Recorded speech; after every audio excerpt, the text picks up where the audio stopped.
क्योंकि अच्छा से सुनाई देना अभी के समय पे बहुत ज़रूरी है, क्योंकि अभी प्रसाद खूब खाने के बाद वो भी गुलाब जामुन के साथ फिर नींद आएगी।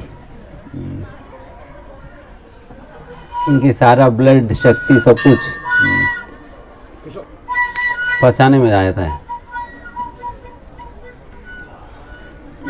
लगभग ब्रेन डिसफंक्शनल हो जाता है। तो इस समय पर ब्रेन को एक्टिवेट करके रख पाना हमारे लिए बहुत बड़ा चैलेंज है।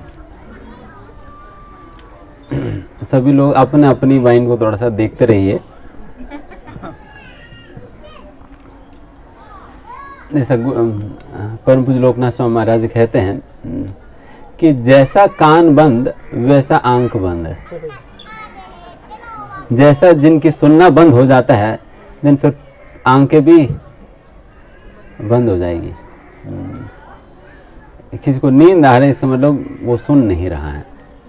ऐसा नहीं कि नींद सोने की वजह से सुन नहीं पा रहे हैं, उल्टा है, नहीं सुनने की वजह से सो जा रहे हैं, नहीं सुनने की वजह से सो जा रहे हैं, ये बात है। यही महाराज बता रहे थे।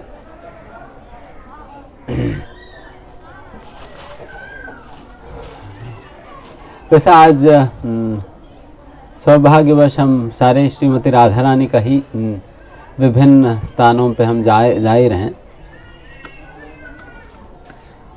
तभी यहाँ पर वैसा बेलवन में तो और कोई कथा तो संभव नहीं है, तो फिर यहाँ से प्रस्थान करने के बाद बेलवन में हम दर्शन करेंगे, थोड़ा कीर्तन करके वहाँ से पुनः नोएडा के लिए प्रस्थान करेंगे। तो इसलिए बेलवन का भी यही कथा करेंगे, मानसरोवर का भी।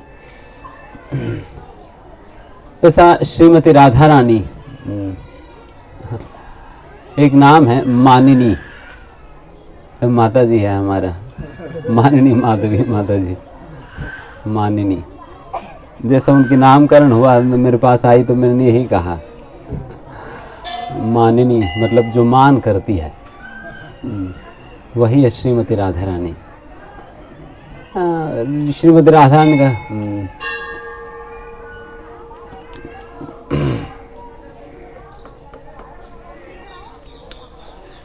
जब राधा रानी रुड़ जाती है या मान करने लगती है, मान करके बैठ जाती है, देन भगवान को बहुत टफ टाइम होता है उन्हें मनाने में। एंड उसी का प्रतीक के रूप में यहाँ पर मंदिर बनाई गई है।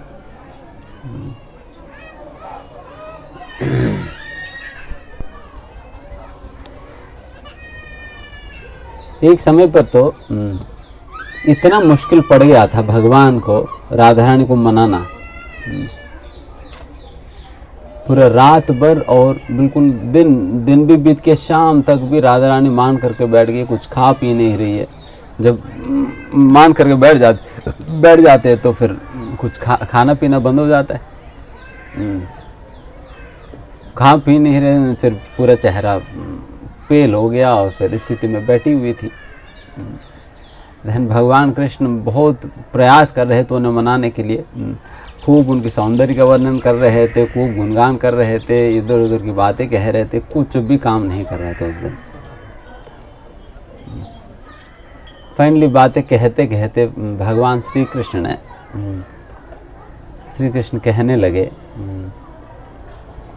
देवी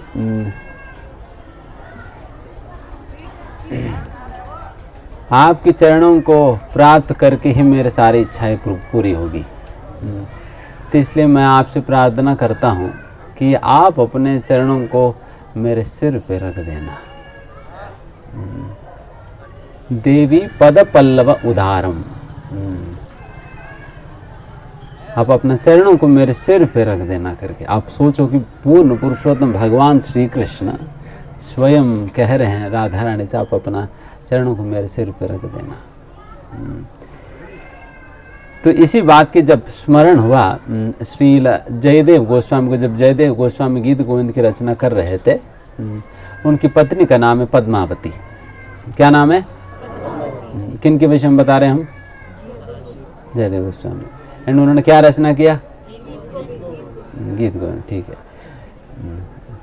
गीत गोविंद की रचना जयदेव गोस्वामी ने किया था।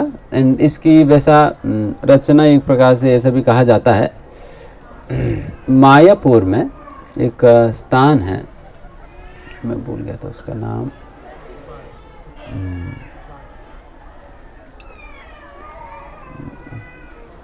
वहाँ पर कुसुमों के बगीचा इत्यादि है, मैं भूल गया, उसी से ही नाम था उसका।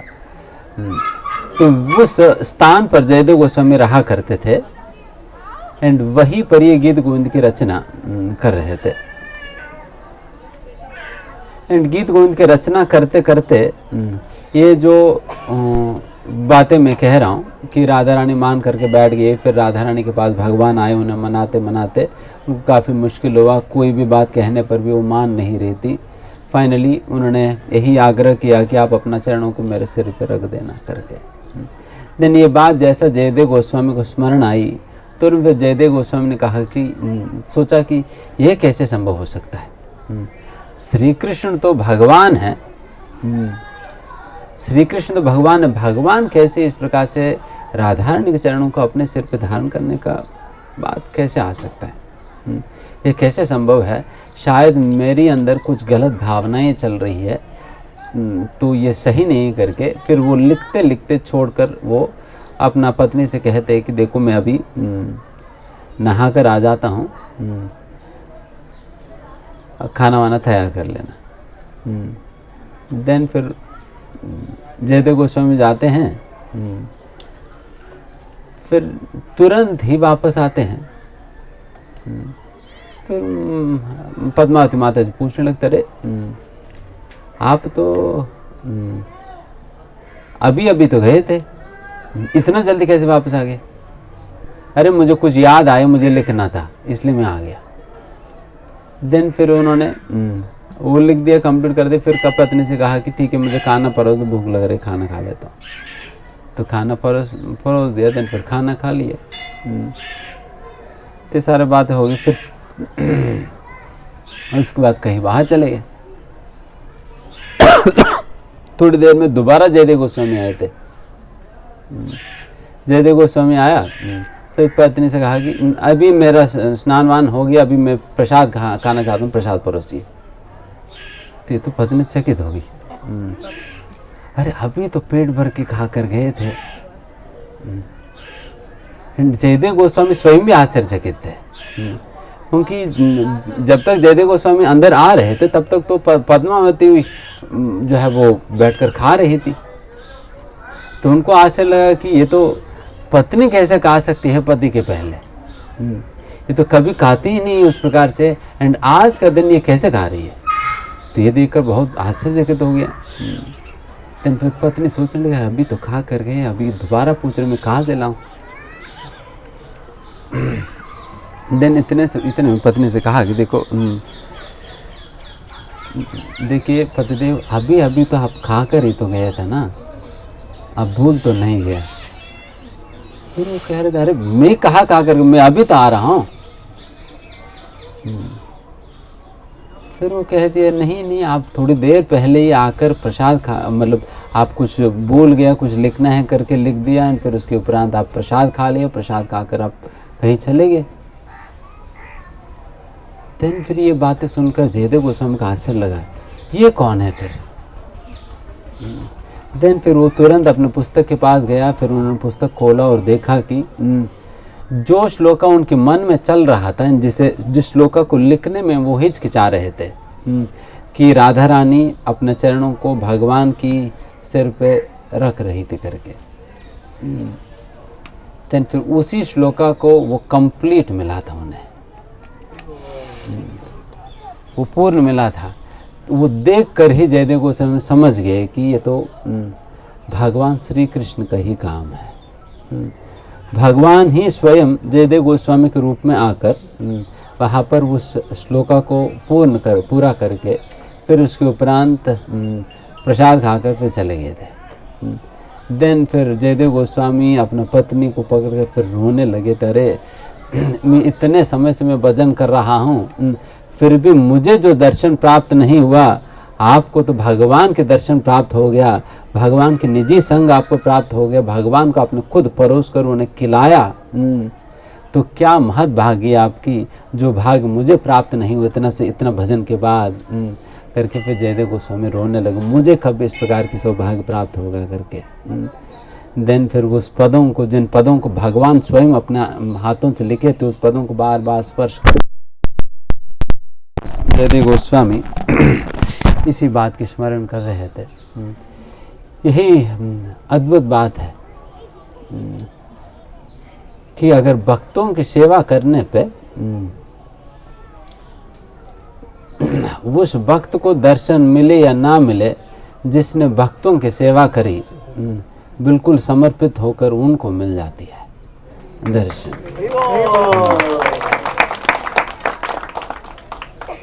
भक्तों की सेवा का ये महत्व है। बाकी लोगों को भक्तों के रूप में भगवान जाने या माने या नहीं, बट जो भक्तों को तो भगवान निश्चित रूप से उन्हें स्वीकार कर लेते हैं।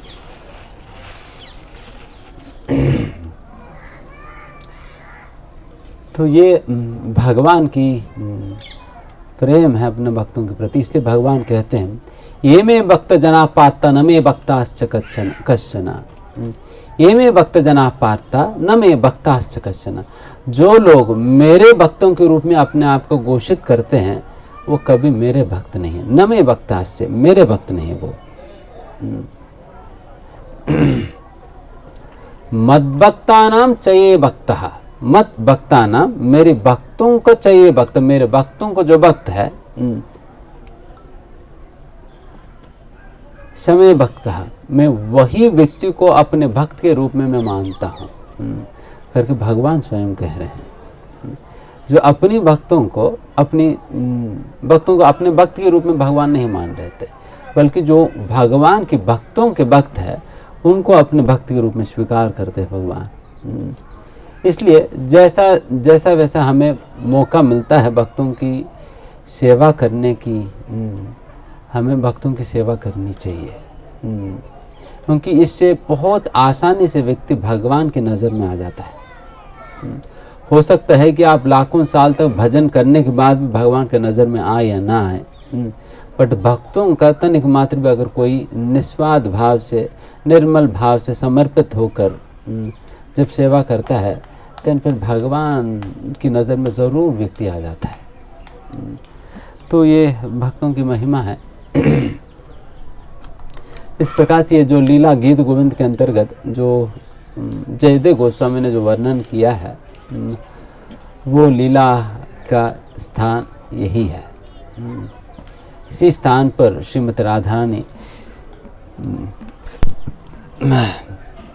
यहाँ पर मान करके बैठते हैं, फिर यहीं पर भगवान उन्हें मनाने आते हैं। तो इसलिए सरोवर का नाम ही मान सरोवर, मानस सरोवर नहीं, मान सरोवर है। मान सरोवर, मान मतलब ये जो मान है, मान सरोवर। एंड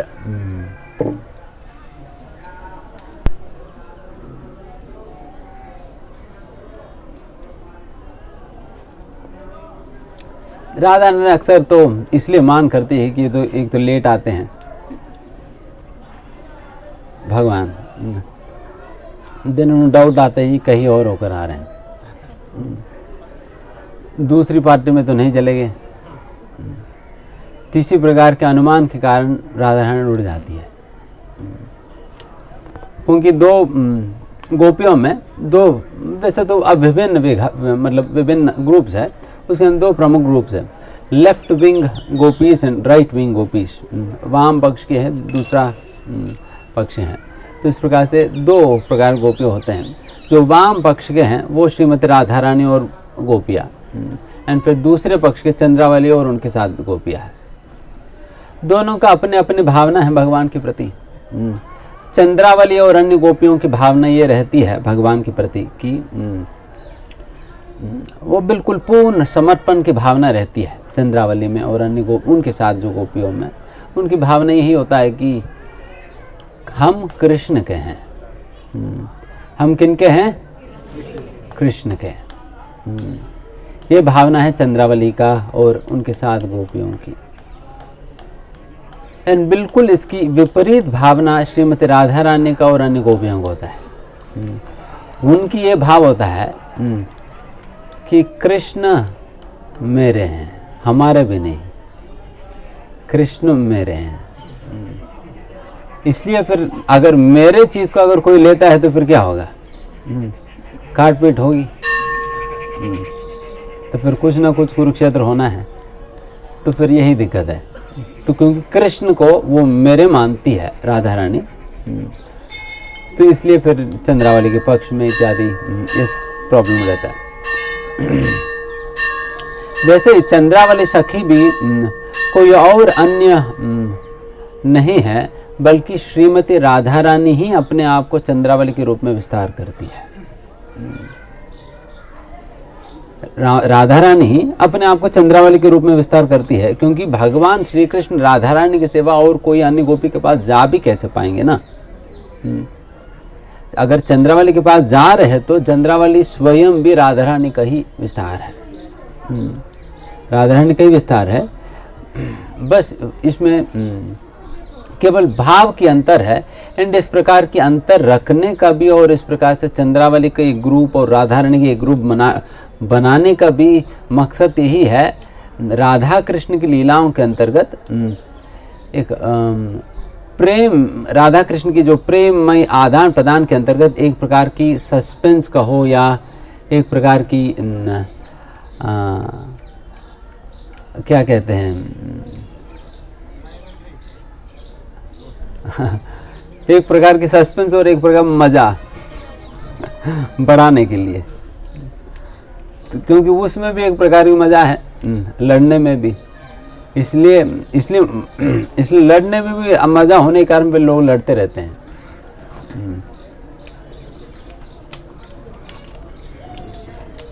तो उसमें भी एक मजा है।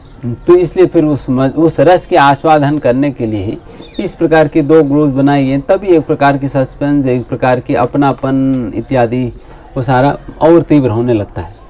नहीं तो फिर राधा रानी को कहाँ पर विरह की अनुभूति या इस प्रकार विप्रलम्ब भाव की पुष्टि इत्यादि कहाँ से संभव हो पाएगी, कहीं संभव ही नहीं हो पाएगी। उस प्रकार की भावनाओं को एक प्रकार की मौका या चांस देने के लिए इस प्रकार से रखा जाता है। एंड उस प्रकार से मानसरोवर की लीला है। फिर यहाँ पर एक और लीला भी यहीं पर ही घटी है। जैसा कि एक समय पर आसुरी मुनि यहाँ पर खूब तपस्या करे थे। एंड फिर उस दौरान उनको राधा कृष्ण की लीलाओं का दर्शन अपने अंतरंग में होता था। तो एक समय पर इसी प्रकार का दर्शन होते होते एक बार रुक जाता है, दर्शन ही बंद हो जाता है। फिर आसुरी मुनि जो है तो बहुत चिंतित हो जाते, ये क्या हो गया, इतना देर तक दर्शन मुझे प्राप्त हो रही थी, अभी सडनली गायब हो गया, क्या हो गया करके बहुत दुखी थे। फिर उसी अवस्था में वो नारद मुनि के पास जाते हैं। फिर नारद मुनि से अपना दुख व्यक्त करते, देखिए नारद मुनि ऐसा हो गया, हम राधा कृष्ण के दर्शन अभी तक प्राप्त हो रहा था, वो दर्शन अभी बंद हो गया, अभी मुझे कहाँ मिलेंगे राधा कृष्ण, मुझे उन्हें देखना है, बताओ कहाँ मिलेंगे करके फिर पूरा बद्रीनाथ इधर उधर हर जगह ढूंढने लग जाते हैं। फिर जगह जगह ढूंढने के बाद भी राधा कृष्ण उन्हें प्राप्त नहीं होते हैं। फिर अल्टीमेटली वो नारद मुनि के पास जाते, फिर नारद मुनि से कहते, देखो मैं इस प्रकार से हर जगह ढूंढ कर मैं थक गया हूँ, तो इस प्रकार से मुझे राधा कृष्ण की दर्शन मुझे करनी है, मुझे बताइए कैसे ये हो संभव है। तो फिर नारद मुनि कहते, ठीक है आप चिंता मत करो, अभी अभी वृंदावन धाम में रासलीला संपन्न होने जा रही है, तो वहाँ पर मैं जा रहा हूँ, तो मैं आपको भी मैं कहता हूँ कि आप भी हमारे साथ चलो। फिर हम दोनों साथ साथ चलेंगे रासलीला देखने। फिर नारद मुनि और आसुरी मुनि फिर दोनों एक हो गए। देन फिर दोनों जाते हैं वृंदावन रासलीला का दर्शन करने। फिर जब तक वृंदावन पहुँचे थे और रासलीला का दर्शन करने के आगे बढ़ रहे थे, उतने में कुछ लोगों ने उनको रोक दिया। फिर उन्होंने देखो भगवान ने हर जगह जगह पर पूरा वृंदावन में कई सिक्योरिटी गार्ड्स को लगा दिए। वो लोग किसी को भी रासलीला के अंतर्गत प्रवेश करने नहीं देते, तो इसलिए आप भी नहीं जा सकते हो। दिन ये लोग बारंबार रिक्वेस्ट करने पे शिव जी और नारद मुनि और आसुर मुनि रिक्वेस्ट कर रहे थे, फिर बारंबार रिक्वेस्ट करने पे देन कहते हैं कि देखिए शिव जी भी थोड़ी देर में आने वाले, फिर बताते, सभी लोगों को साथ ही बिठाकर बताएंगे। फिर उतने में शिव जी आते, फिर वो बताने लगे देखो रास लीला के अंतर्गत एक ही पुरुष है, वो कृष्ण है, बाकी सारे गोपियां हैं। अगर रासलीला के अंतर्गत जाना है तो पुरुष के शरीर में आप जा नहीं सकते। आपको अगर रासलीला में जाना है तो गोपी बनना ही है। देन फिर शिव जी और शिव जी ने पूछा फिर कैसे हो पाएगी ये?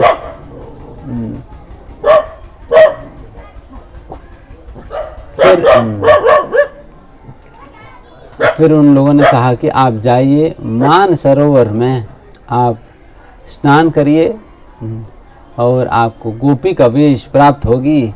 देन उसी वेश में आप आगे जाकर रासलीला में प्रवेश कर पाओगे।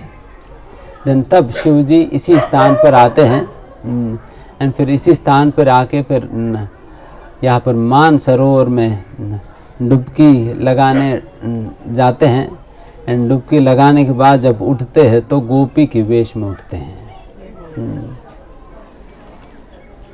गोपी के वेश में उठते हैं। तो आप लोग भी डुबकी लगाए हैं ना?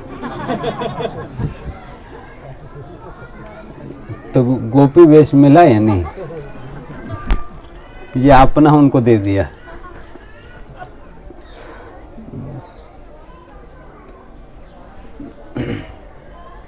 हमारा तो गोपी वेश है ही। हमने क्या चेंज करना?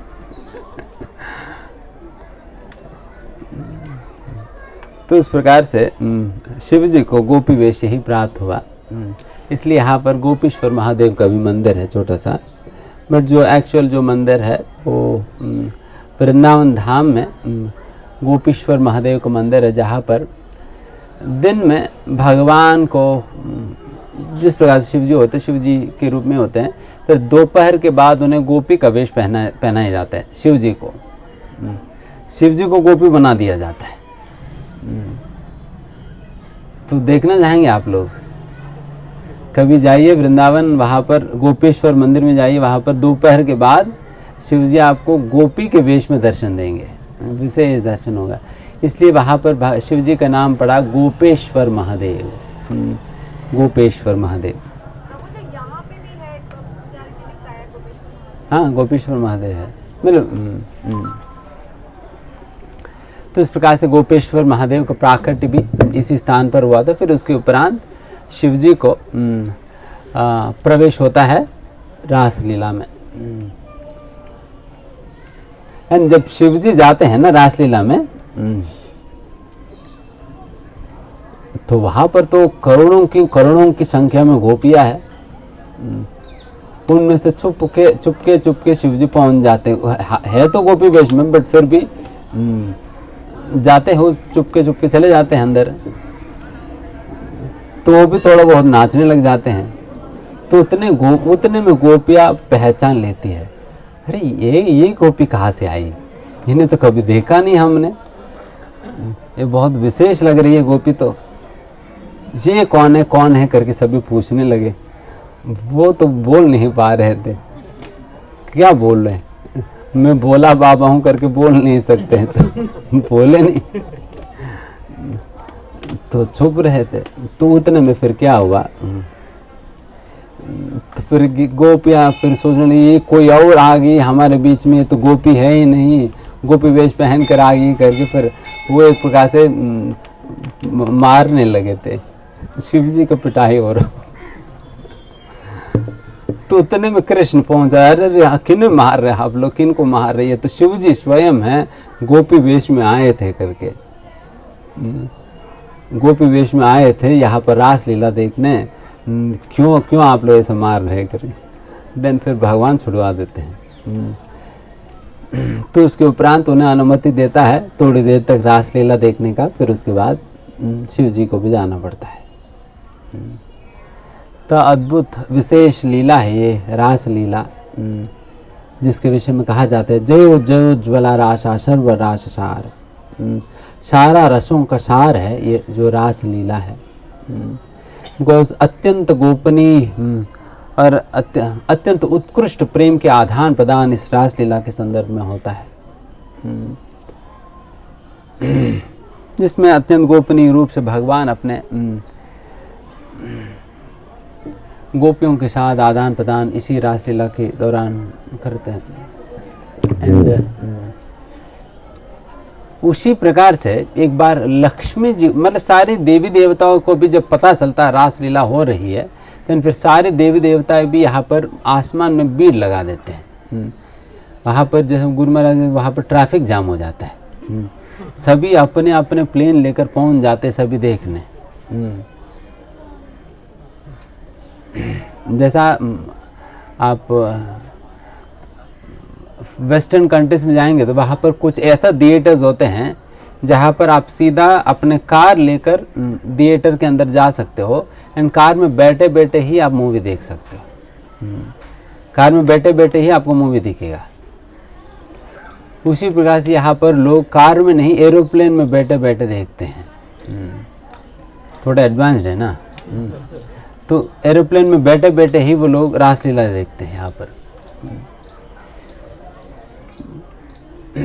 एक बार जब रासलीला के विषय में जब लक्ष्मी जी को पता चला, लक्ष्मी जी भी चाह रही थी कि रासलीला में जाकर वो भी भाग ले,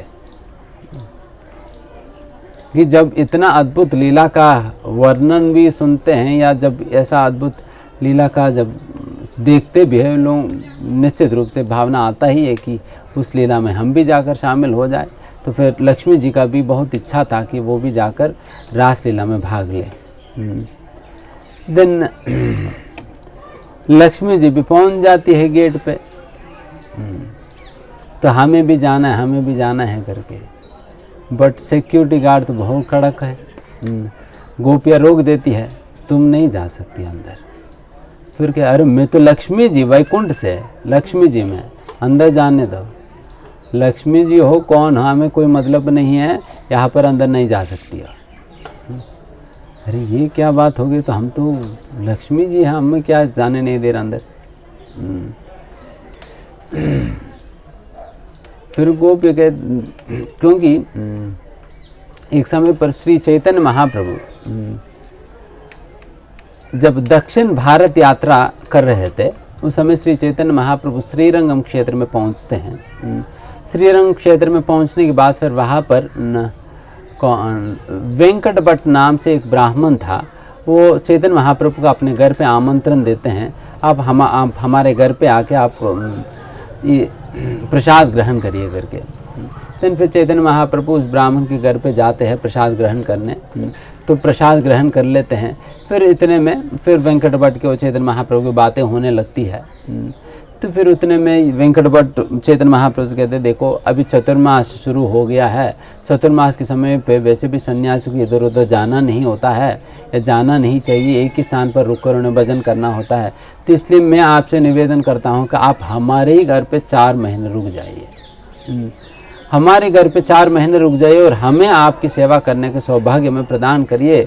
तो ये आपकी बहुत बड़ा दया हो जाएगी हमारे ऊपर, कृपा करके आप रुक जाए, आपकी सेवा करने का मौका हमें दीजिए करके जब बारंबार वेंकट भट्ट निवेदन करने लगा, तो फिर चैतन्य महाप्रभु स्वीकार कर लेते, ठीक है हम 4 महीना आप ही के घर पे रुक जाएंगे। आप सोचो कि वेंकट भट्ट की क्या बहुत महत् भाग्य है कि चैतन्य महाप्रभु स्वयं 4 महीने उनके घर पे रुके, 4 महीने रुके। आपको सुनकर आश्चर्य होगा कि लगभग 15-20 साल पहले तक भी वो घर था एज इट इज जिस घर में चैतन्य महाप्रभु रुके थे। 20 साल पहले तक वो घर था, वो जिस घर में चैतन्य महाप्रभु स्वयं रुके थे वो घर एज इट इज था। बट हमारा दुर्भाग्यवश फिर संभव किसी और ने खरीद लिया और फिर उस घर को तोड़कर फिर अभी एक अपना घर बना लिए थे। मतलब कितना महत् भाग्य था अगर वो वैसा घर कुछ देखने भी मिल जाए तो। इस बार हम गए तो फिर नहीं हो पाए दर्शन। चैतन्य महाप्रभु जिस घर की स्वयं स्पर्श किया तो फिर क्या कहा, तो वैसा घर था बट अभी नहीं है। 550 साल पहले की राजस्थान था वेंकट भट्ट की। एंड जब चैतन्य महाप्रभु जब श्रीरंगम में रहते थे, हालांकि रंगनाथ जी स्वयं वहां पर थे, रंगनाथ जी का ही स्थान है ना श्रीरंगम। आप में से कोई गए थे श्रीरंगम? अच्छा, माता जी गई, और कोई नहीं गया? ठीक, एक और बाबू जी गए। आप कभी जाइए, दर्शन करिए रंगनाथ जी का, बहुत अद्भुत रूप है भगवान के श्रीरंगम। वहाँ पर वेंकट भट्ट से जब मिलते हैं तो प्रतिदिन वेंकट भट्ट और चैतन्य महाप्रभु के बीच में अनेक प्रकार की वार्तालाप होता था, काफ़ी जोक भी होता था, हंसते थे। फिर इसी प्रकार से प्रतिदिन चलता था। दिन देख दिन, मतलब हंसते वस्ते भी तो कोई इधर उधर की जोक मार के नहीं, बल्कि भगवान के विषय में चर्चा में। तो एक बार फिर चैतन्य महाप्रभु वेंकट भट्ट से हास्यास्पद रूप से उनसे पूछने लगा, देखो तुम्हारी लक्ष्मी जी हमारे कृष्ण का पीछे क्यों पड़ती है? तुम्हारी लक्ष्मी हमारे कृष्ण के पीछे क्यों पड़ती है? उनका तो नारायण है ही ना। फिर वेंकट भट्ट कहने लगे, इसमें क्या गलत है? कृष्ण भी तो नारायण ही है ना। कृष्ण भी तो नारायण ही है, तो इसलिए फिर कृष्ण का पीछे पड़ने पे दिक्कत क्या है? उनकी दिक्कत क्या है? वो तो नारायण ही तो है। फिर महाप्रभु कहते नारायण तो है ही ना साथ में, फिर कृष्ण के पीछे क्यों पड़ रही है? अगर एक ही है तो फिर नारायण तो है ही साथ में, तो फिर यहाँ क्यों आना चाह रही है? एंड उल्टा गोपियों के केस में जब भगवान श्री कृष्ण के साथ जब रासलीला हो रहा था, रासलीला होते होते एक समय पर भगवान रासलीला के अंतर्गत आप जानते हैं ना, भगवान श्री कृष्ण अपने आप को ही हजारों करोड़ों रूपों में विस्तार करके हर एक गोपी के साथ नाचने लगते हैं। जब सारा गोपियों के साथ जब भगवान नाचने लगे थे, तो फिर राधा रानी ने इधर उधर देखा, फिर देखा कि हर गोपी के साथ कृष्ण है। फिर वो सोचने लगी, अगर हर गोपी के साथ कृष्ण है ही तो मेरी क्या स्पेशलिटी? सोच रहे थे कि फिर मेरे क्या है। तो फिर वो उनको अच्छा नहीं लगा, वो रासलीला निकल कर बैठ गई, पीछे जाकर बैठ गई। फिर कृष्ण ने देखा कि राधा रानी कहाँ पर कहीं नहीं दिखाई दे रही थी। देन कृष्ण ने देखा ये तो कहीं रुट कर बैठ गई। देन फिर कृष्ण समझ गए कि अच्छा क्या बात है। देन फिर कृष्ण सारे गोपियों को छोड़कर राधा रानी के पास चले जाते हैं। राधा रानी के पास जाकर फिर राधा रानी को मनाने लगते हैं, अरे आप इस प्रकार से क्यों आ गई, क्या हो गया, मैं तो तुम्हारे ही साथ हूँ, ये सब जो भी बातें फिर इस प्रकार से कहने लगी, सारी बातें सुन। फिर राधा और कृष्ण उस स्थान से उठ के फिर दोनों ही एकांत में चलने लगे थे। फिर इतने में सारा गोपियों को पता चली कि फिर उनके साथ कृष्ण ही गायब, कृष्ण गायब हो गया। देन फिर कृष्ण गायब होने के कारण फिर सारा गोपियां भी रास मंडल छोड़कर फिर भगवान श्री कृष्ण को ढूंढते ढूंढते चलने लगी। चलने के लिए और फिर राधा कृष्ण जो है फिर वो लोग अपने एकांत में जा रहे थे। फिर राधा कृष्ण आपस में बात करते करते फिर एक स्थान पर पहुंच जाते हैं। तो उतने में राधा रानी को थोड़ा सा अहंकार आता है। राधा रानी का अहंकार आता है कि देखो मैं कितना स्पेशल हूं कि कृष्ण बाकी सभी लोगों को छोड़कर मेरे ही साथ आ रहे हैं, बाकी सभी लोगों को छोड़कर भगवान मेरे ही साथ आ रहे करके फिर राधा रानी को लगने लगा। फिर राधा रानी ने कहा कि देखो बहुत दूर हम चल कर आए हैं, मैं बहुत थक गई हूँ, मैं बहुत थक गई हूँ, अभी आगे और चल नहीं पाऊंगी।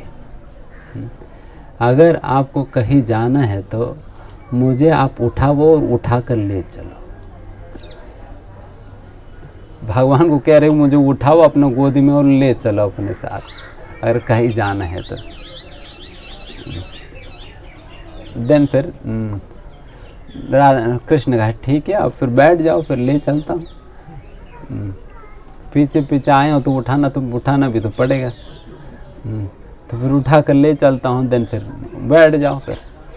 फिर राधा रानी जैसा वो भगवान की कंधों पे बैठने लगी, तुरंत भगवान गायब। राधा रानी धड़ेल गिर गई। अब कहीं बैठने का प्रयास कर रहे, जैसे कभी कोई कुर्सी में बैठने का प्रयास, कुर्सी उठा लिया तो फिर क्या हो, गिर जाए, गिर गई। और फिर बेचारे फिर वहां पर वो लेटी हुई थी। कृष्ण भी गायब है वहां पर, वहां से भी। देन उतने में बाकी गोपियां क्या कर रही थी, वो तो ढूंढते ढूंढते आ रही थी ना। देन फिर काफी देर तक ढूंढने के बाद उनको एक स्थान पर दो लोगों के चरण चिन्ह साथ साथ चलते हुए दिखाई दी। तो वो पहचान लिए थे, एक तो कृष्ण की है। एंड ललिता विशाख आकर कहने लगी अरे ये तो राधा रानी का है। फिर चंद्रावली रुड़ गई, अरे राधा रानी का है, इसका मतलब फिर कृष्ण राधा रानी के साथ है। देन फिर अभी ये दोनों की चंद चिन्हों को फॉलो करें। फिर करते करते एक स्थान पर पहुंचे। फिर वहां पर पहुंचने के बाद फिर उन लोगों ने देखा कि वहां पर 2-1 हो गया चरण, 2 तो 1 हो गया। फिर उनको पता नहीं चला ये क्या 1 हो गया। फिर तब पता चला कि फिर उस एक ही चरण चिन्ह को फॉलो किया तो फिर वहां पर राधा रानी लेटी हुई थी, बैठकर रो रही थी। तो उनसे पूछा गया तेरे क्या हुआ क्या हुआ। फिर उन्होंने कहा कि देखिए इस प्रकार से कृष्ण हमारे साथ चले आए थे। फिर उसके बाद में थोड़ा सा मुझे अहंकार में आ गया, और फिर अहंकार में आकर मैं कृष्ण से ही ऐसा कहने लगी कि मुझे अपने गोदी में उठा कर ले चलो करके। तो फिर जैसा मैंने ऐसा कहा तो फिर कृष्ण जो गायब हो गए। तो फिर मैं भी अकेला पड़ गया। अभी एक्चुअली कृष्ण कहीं नहीं गए थे, वो पीछे ही छुपे हुए थे, बगल में ही छुपे हुए, वहां से सुन रहे थे राधा रानी का क्या भाव रहे, क्या कहेगी। कि फिर राधा रानी फिर कह रहे थे मुझे गलती से मैंने इस प्रकार के अहंकार आ गया, फिर इस प्रकार से कह गई करके फिर वो दुखी हो रही थी। फिर गोपियों ने कहा कि ठीक है तुम भी हमारे साथ चलो, कृष्ण को ढूंढते हैं सब लोग साथ साथ। देन फिर राधा रानी ने कहा कि देखो कृष्ण को ऐसा नहीं ढूंढा जाता है, तुम मेरे साथ चलो। फिर सभी लोगों को ले गई रास मंडल पे। फिर रास मंडल पे सभी गोपियों को बिठा दिया। फिर सारा गोपियां मिलकर वहाँ पर विप्रलम्ब भाव में खूब रोते हुए भगवान श्री कृष्ण को पुकारते हुए वो गोपी गीत गाने लगी। जब गोपी गीत गाई तब भगवान श्री कृष्ण इन गोपियों की आर्तनाद को सुनकर वहाँ पर भगवान श्री कृष्ण प्रकट हो जाते हैं। तो इस प्रकार से गोपियां जब ढूंढने का प्रयास करी तो तब भगवान नहीं मिले थे। उल्टा जब कीर्तन करने पे भगवान कृष्ण खुद ही आकर प्रकट हो गए थे। यह कीर्तन की महिमा है। तो इसलिए आप कीर्तन करेंगे, नाम जप करेंगे तो भगवान आपके पास आएंगे। आप हो सकता है कि करोड़ों साल तक भगवान को ढूंढते ढूंढते ढूंढते थक जाओगे, बट भगवान आपको मिलने वाला नहीं है। क्योंकि भगवान को हम अपनी प्रयास से नहीं पकड़ सकते हैं। जब तक खुद अपनी इच्छा से भगवान अपनी नज़र में, हमारी नज़र में नहीं आना चाहेंगे, तब तक हम कहाँ ही पकड़ पाएंगे। ये तो संभव नहीं है। तो इसलिए यहाँ पर राधा रानी ने ही ये सूचना दिया, कीर्तन करो भगवान को पाओ, है ना। तो इस प्रकार की अद्भुत लीला रही। एंड उसी दौरान जब गोपियाँ ढूंढने गई तभी बीच में नारायण मिलते हैं उन्हें। चतुर्भुज रूप में नारायण प्रकट हो जाते हैं। वैसा नारायण को प्रकट रूप से देखने के लिए कितना कितना तपस्या करना पड़ता है, लाखों साल तपस्या करना पड़ता है, तब भी भगवान दिखाई नहीं देते हैं। और वैसा नारायण भगवान गोपियों के सामने प्रत्यक्ष रूप में खड़े थे। फिर नारायण को देखकर नारायण से पूछती है गोपिया, अरे नारायण जी ये बात बताओ, कृष्ण को कहीं देखा है क्या आपने? उनको कोई आसक्ति नहीं है नारायण से, और कुछ लेना देना नहीं उनसे। पूछते हैं कि कृष्ण कहाँ है बताओ, हमें उनसे मिलना है। उनको कोई मतलब ही नहीं।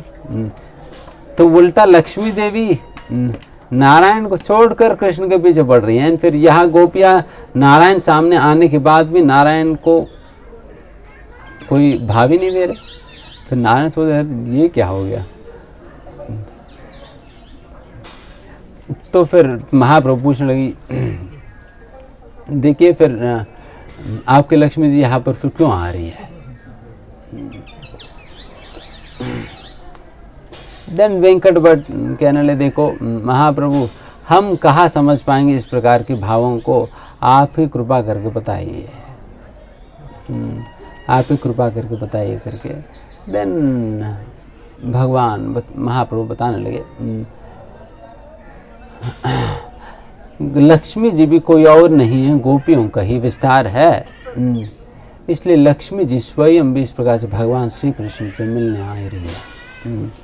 बट लक्ष्मी जी को क्यों प्रवेश नहीं मिला करके महाप्रभु बताते हैं कि लक्ष्मी जी अपनी उपाधि लक्ष्मी के रूप में या वैकुंठ की रानी के रूप में जो अपनी उपाधि को छोड़ना नहीं चाहती थी, उसी उपाधि के साथ उसी वेश में ही वो रासलीला में प्रवेश करना चाह रही थी।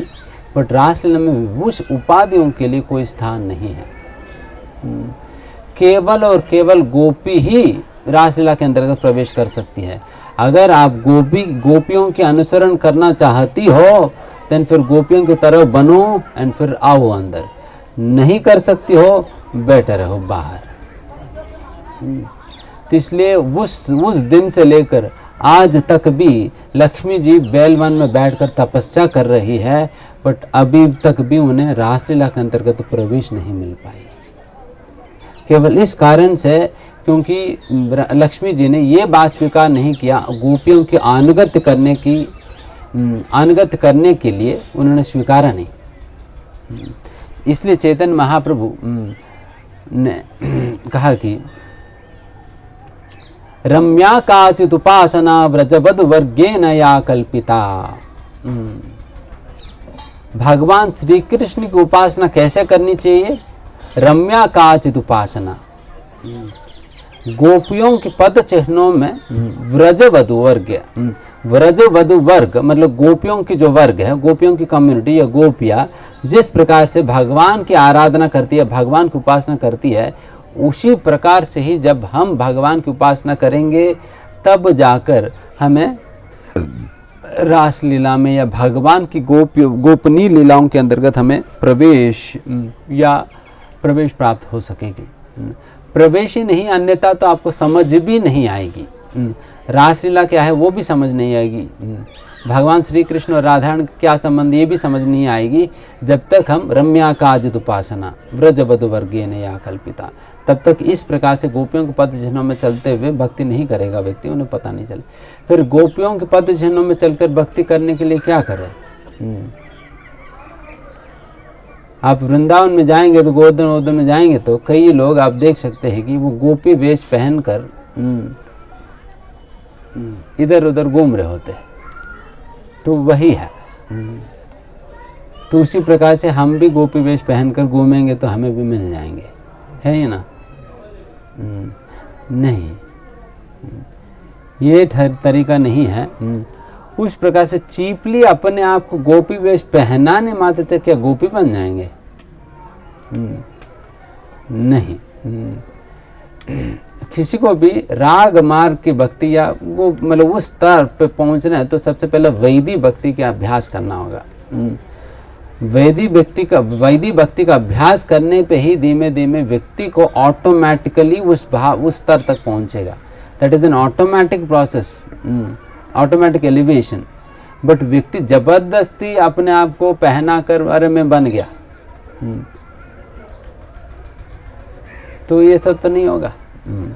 तो इस प्रकार से वैदिक भक्ति का मतलब है शास्त्रों में बताई गई सारा नीति नियमों के अनुसार हमें भक्ति करनी चाहिए। जैसे शास्त्रों में बताई जाता है हमें नियम के अनुसार सोना चाहिए, नियम के अनुसार उठना चाहिए, ब्रह्म मुहूर्त में नाम जप करनी चाहिए, मंगलारती अटेंड करनी चाहिए, साधु संगति करनी चाहिए, भागवत श्रवण करनी चाहिए, भागवत पठन करनी चाहिए, सेवा करनी चाहिए,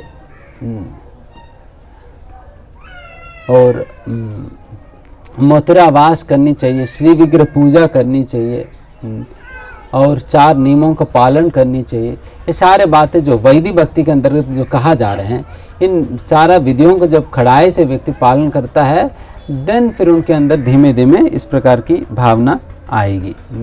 अन्यथा आप नकल ही करेंगे, कभी नहीं बन पाओगे, कभी नहीं बन पाओगे।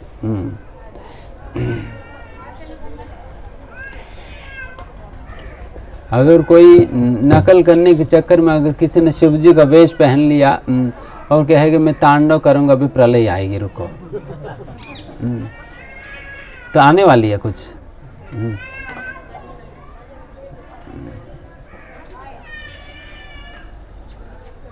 कुछ नहीं होने वाला है।